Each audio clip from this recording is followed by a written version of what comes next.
In nomine Patris et Filii et Spiritus Sancti.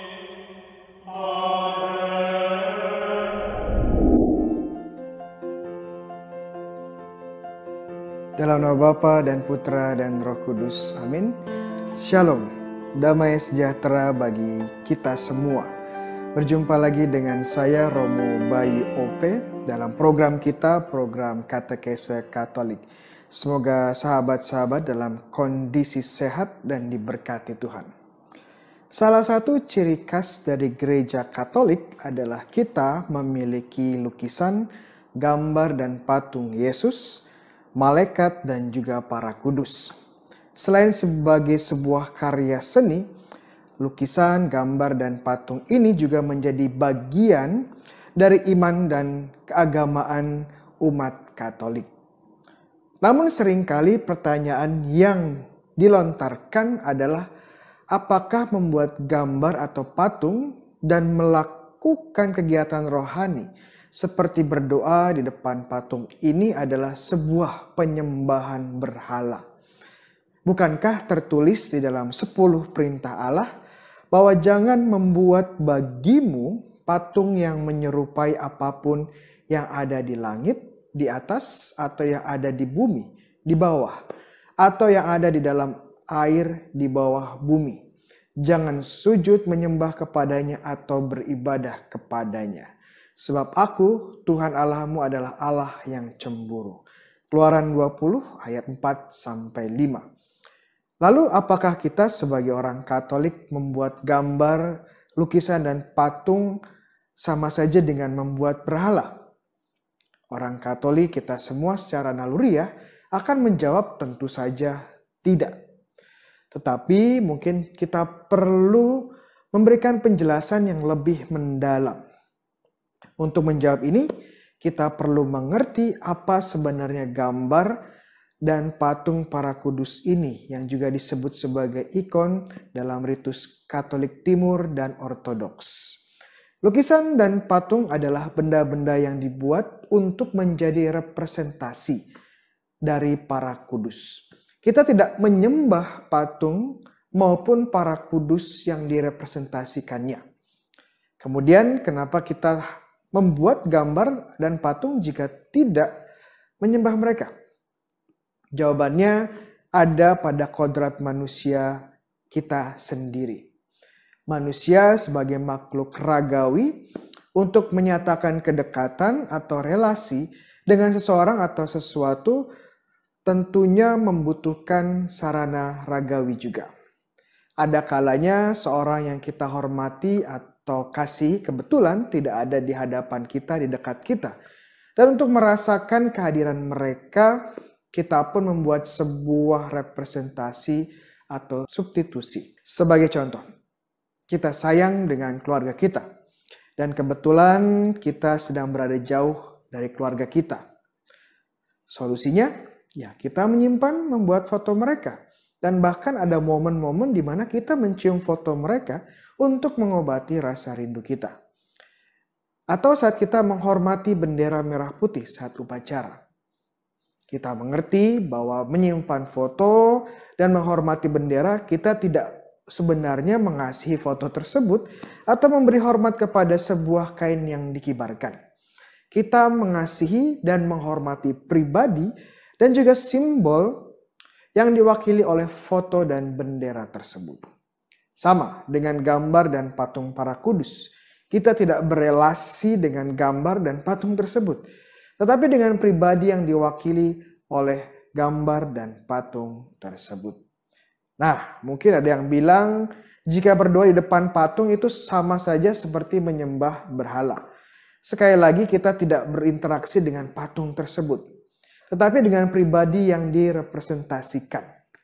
Dan doa sendiri sebagai komunikasi rohani bukan serta-merta menjadi sebuah penyembahan.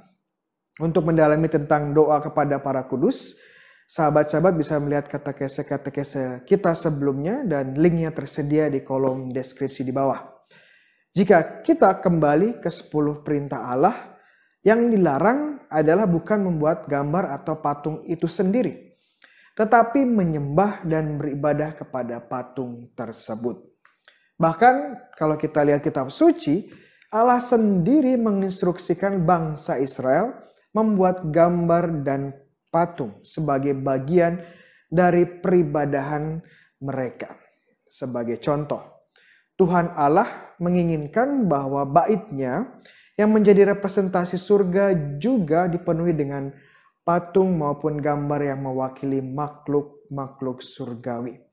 Pada Keluaran bab 26 ayat 1, Tuhan Allah menginstruksikan agar kain yang digunakan pada kemah suci atau tabernakel dihiasi dengan sulaman kerub atau kerubim yang adalah salah satu malaikat surgawi. Kemudian saat bait Allah dibangun di kota Yerusalem, baik di dinding dan pintu-pintu bait Allah dipenuhi oleh ukiran dari kerubim ini. Kita lihat di 1 Raja-Raja bab 6 ayat 29 sampai 35. Patung juga menjadi bagian penting dari kemah suci dan bait Allah. Di atas tabut perjanjian yang merupakan benda paling suci bagi bangsa Israel di perjanjian lama, terpasang 2 patung kerubim dari emas dengan sayap mereka yang panjang. Keluaran 25, 18 sampai 20. Kemudian di ruangan paling suci di bait Allah terpasang patung kerub atau kerubim raksasa. Ini bisa dilihat di 1 Raja-Raja 6, 23 sampai 28. Yang menarik adalah bahwa Tuhan Allah juga tidak hanya memerintahkan pembuatan patung atau gambar ini hanya sebagai ornamen di kemah suci dan bait Allah, tetapi juga menjadi sarana rahmat dan berkat-Nya. Contoh yang paling jelas adalah di buku Bilangan bab 21 ayat 6 sampai 9. Saat bangsa Israel menderita karena serangan ular tedung, Musa diperintahkan oleh Tuhan Allah untuk membuat sebuah patung ular tembaga di sebuah tiang. Mereka yang memandangnya akan hidup dan sembuh. Tentunya patung tembaga ini sendiri tidak memiliki kekuatan apapun untuk menyembuhkan mereka yang terkena bisa maut dari ular tedung. Tetapi melalui patung tersebut, orang-orang Israel bisa berdoa dan memohon pengampunan kepada Tuhan dan kesembuhan. Bagaimana sebuah benda atau patung digunakan Tuhan sebagai sarana untuk keselamatan. Baru kemudian setelah bangsa Israel menjadikan patung ular tembaga tersebut sebagai sembahan, nah baru patung tersebut dihancurkan. Lihat di 2 Raja-Raja 18 ayat 4. Benar bahwa kitab suci berbicara tentang gambar dan patung para malaikat, binatang dan tumbuh-tumbuhan, dan tidak secara eksplisit mengatakan patung atau lukisan para kudus. Tetapi kita tahu bahwa para kudus adalah saudara-saudara kita yang sudah bersatu secara sempurna dengan Allah di surga.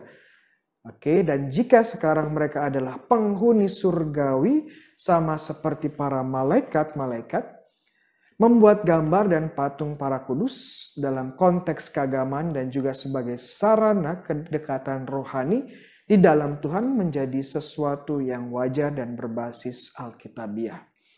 Mari kita dengarkan apa yang gereja ajarkan tentang hal ini. Penghormatan Kristen terhadap gambar tidak bertentangan dengan perintah pertama yang melarang patung berhala.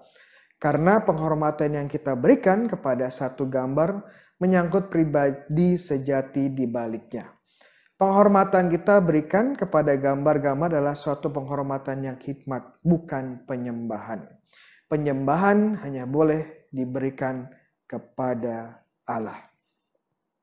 Demikian kata kisah kita pada kali ini, dan jangan lupa untuk follow IG kita dan subscribe YouTube channel kita, dan untuk mendapatkan video-video berikutnya. Jika teman-teman merasakan video ini bermanfaat, jangan lupa untuk di-share, dan bagi teman-teman yang punya pertanyaan dan komentar, jangan lupa untuk menulisnya di bagian kolom. Tuhan sertamu. Kita semua diberkati oleh Allah yang Maha Kuasa, Bapa, Putra, dan Roh Kudus. Amin.